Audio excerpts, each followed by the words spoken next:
안녕하세요. 3월 9일 토요일입니다. 오늘은 마가복음 10장 13절부터 22절까지입니다. 제가 읽겠습니다. 사람들이 예수께서 만져주심을 바라고 어린 아이들을 데리고 오매 제자들이 꾸짖거늘 예수께서 보시고 노하시어 이르시되 어린 아이들이 내게 오는 것을 용납하고 금하지 말라. 하나님의 나라가 이런 자의 것이니라. 내가 진실로 너희에게 이르노니 누구든지 하나님의 나라를 어린 아이와 같이 받들지 않는 자는 결단코 그곳에 들어가지 못하리라 하시고 그 어린 아이들을 안고 그들 위에 안수하시고 축복하시니라. 예수께서 길에 나가실새 한 사람이 달려와서 꿇어 앉아 묻자오되 선한 선생님이여 내가 무엇을 하여야 영생을 얻으리이까. 예수께서 이르시되 내가 어찌하여 나를 선하다 일컫느냐. 하나님 한 분 외에는 선한 이가 없느니라.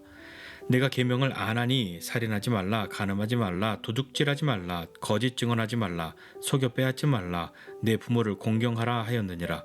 그가 여짜오되 선생님이여 이것은 내가 어려서부터 다 지켰나이다.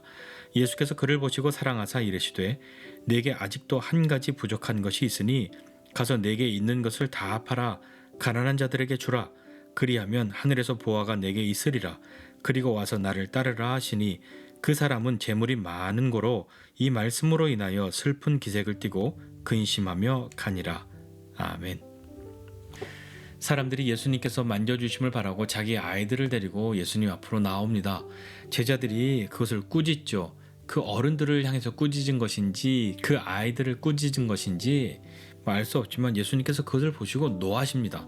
그리고 말씀하시죠. 어린 아이들이 내게 오는 것을 용납하고 금하지 말아라 이렇게 말씀하십니다. 거기서 끝나신 것이 아니라 하나님의 나라가 이런 자의 것이니라 라고 말씀하시죠. 아이들 못 오게 제자들이 막았는데 그렇게 하지 말라고 하나님의 나라는 이런 자들의 것이야 라고 말씀하시죠. 제자들도 좀 놀랬겠죠. 그런데다가 예수님은 내가 진실로 너희에게 말하는데 누구든지 하나님의 나라를 어린아이처럼 받아들이지 않는 사람은 결단코 들어갈 수 없어 라고 말씀하시죠. 어린아이, 이런 어린아이는 어떤 어린아이입니까?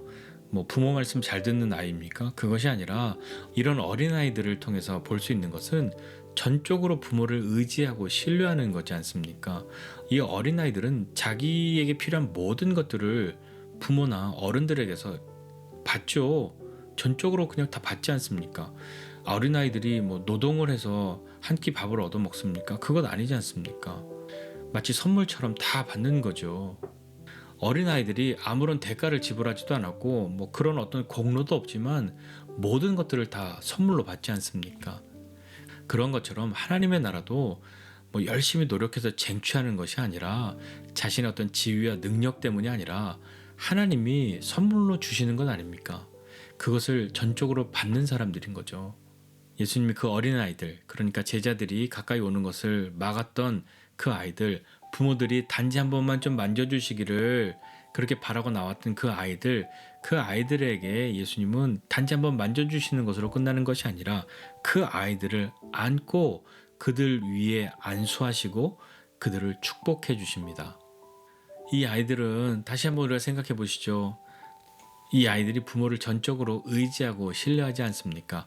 우리 엄마 아빠는 돈이 많으니까 내가 좀 이렇게 달라고 해도 괜찮아. 이런 거 나한테 줘도 괜찮지. 그런 생각하지 않지 않습니까?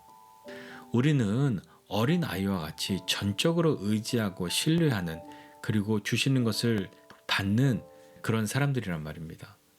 그런데 이제 17절 이하에 보면 그렇게 전적인 의지함, 그렇게 전적으로 의지하고 신뢰하는 것에 있어서 어떤 가로막는 것이 있는 방해물이 있는 한 사람의 이야기가 나옵니다. 그 사람은 마태복음이나 누가복음에도 이 사람의 이야기가 나오는데요.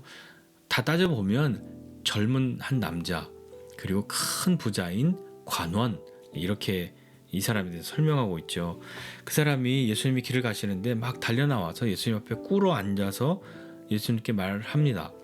그런데 생각해보면 앞서서 제자들은 어린아이들 오는 거 막 꾸짖었는데 이 사람이 달려나와서 예수님 앞에 엎드리고 막 이렇게 하는데도 아무런 반응이 없죠.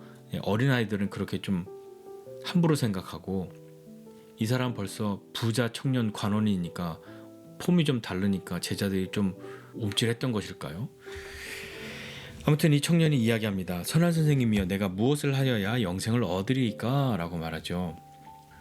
이 사람은 정말로 어떤 영생에 대한 갈망이 있었던 것일까요? 아마도 그랬겠죠. 그러니까 갑자기 예수님 앞에 나와서 내가 뭘 해야 영생을 얻겠냐고 물었겠죠. 예수님이 그 청년을 향해서 어찌하여 나를 선하다고 하냐? 하나님 한 분 외에는 선한 이가 없다라고 말씀하시면서 그를 향해 이야기하시죠. 내가 계명을 알고 있는데 하시면서 그 십계명의 일부분들을 말씀하십니다. 특별히 여기 나오는 말씀은 하나님과의 그런 사이에 있는 그 계명들이 아니라 사람과 사람 사이에 있는 그 계명들을 말씀하시죠. 네가 이거 다 알지 않니? 라고 말씀하고 있는데 이 부자 청년 관원이 예수님께 대답합니다. 선생님, 이건 내가 어렸을 때부터 다 지킨 거예요. 라고 말하죠. 그렇게 말한 이유는 자기가 이렇게 말함으로 예수님께 어떤 칭찬을 듣고 싶어서 그렇게 말한 것일까요?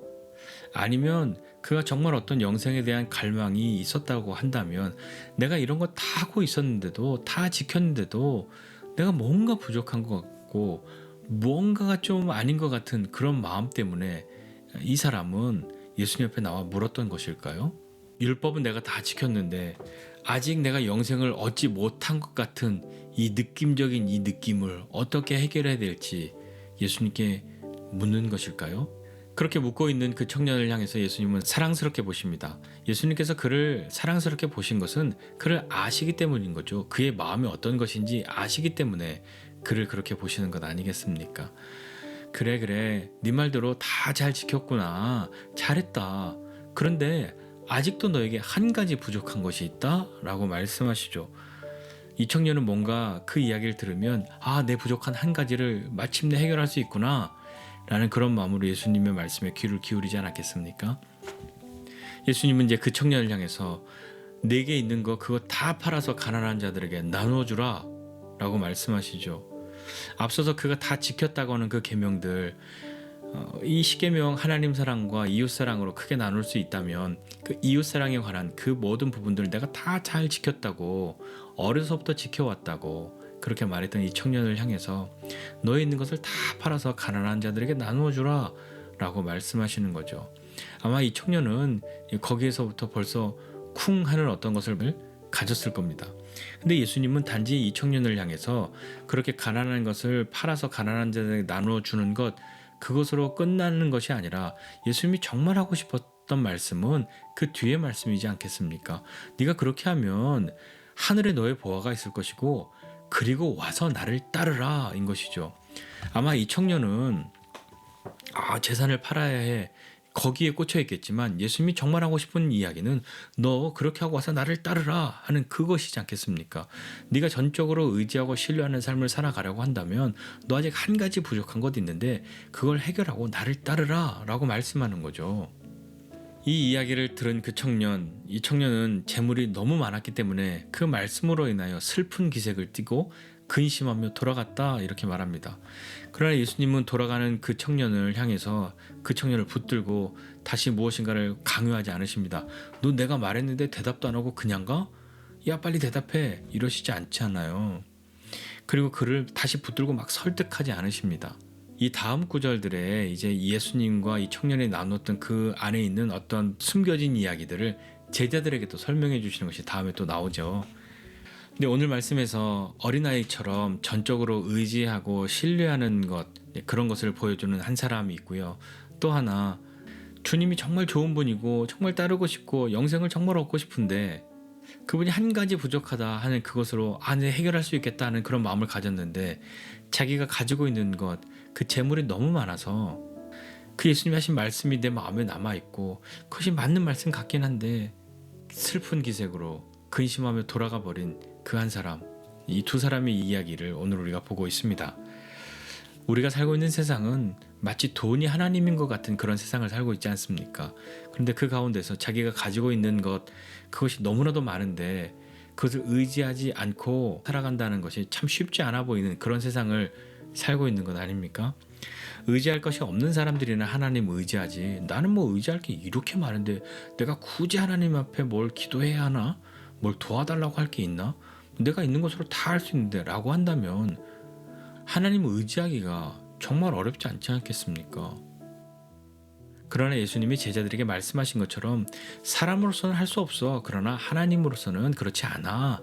라고 말씀하신 그 일들이 인생 가운데 이루어져야 하는 것이죠. 이 말씀은 하나님이 부자들을 전부 가난하게 만드신다 그런 말씀이 아닙니다. 그것이 두려운 사람이 너무 많죠. 그러니까 하나님이 내게 있는 걸 가져가실까 봐 적절하게 하나님과의 관계를 유지하고 억지로 하나님과의 관계를 유지하고 살아야겠다는 그런 마음으로 있다면 그 얼마나 괴롭겠습니까? 하나님이 하시는 그 일, 그것은 재물로 인한 부유함이 아니라 예수로 인한 부유함이 어떤 것인지를 알게 하는 것이고, 그리고 그 사람에게 자신의 우선순위가 명확하게 결정되는 것이 그 인생 가운데 이루어지는 거죠. 그 소유가 없어져 버리는 것, 그것이 두려운 것이 아니라 그 소유가 1번이었던 그것이 그 1번의 자리가 바뀌는 것, 그것이지 않습니까? 그 우선순위가 바뀌는 것을 분명하게 경험하는 삶이 되어야 예수님의 제자로서 따라갈 수 있지 않겠습니까? 있는 것, 눈에 보이는 것, 그것이 너무나도 충분해서 그것 의지하지 않기가 더 어려워 보이는 그러한 때에 시편에 있는 말씀처럼 이 산이 우리의 도움이 아니라 산뿐만 아니라 천지를 지으신 여호와가 우리의 도움이라는 것을 경험하는 믿음의 사람이 되어야 하지 않겠습니까? 주님이 주시는 것들을 기꺼이 감사함으로 받을 수 있는 그런 믿음의 사람, 그리고 주님을 전적으로 의지하고 신뢰함으로 주님이 주시는 것을 감사함으로 받을 수 있는 사람 되어야 하지 않겠습니까? 만약에 오늘 예수님께서 우리에게 오셔서 너가 참 잘했다, 여태까지 정말 잘해오고 있구나, 그런데 너에게 아직 한 가지 부족한 것이 있단다 라고 말씀하신다면 그것이 우리에겐 어떤 것이 되겠습니까? 그것이 무엇인지 알고 주님을 따르지 못하게 하는, 주님보다 더 의지하게 하는 그런 것들이 있다면 기꺼이 주님 앞에 내려놓고 믿음으로 주님을 따르는 저와 여러분 모두가 되시기를 주님의 이름으로 축복합니다. 기도하겠습니다. 하나님 아버지, 은혜와 사랑을 감사드립니다.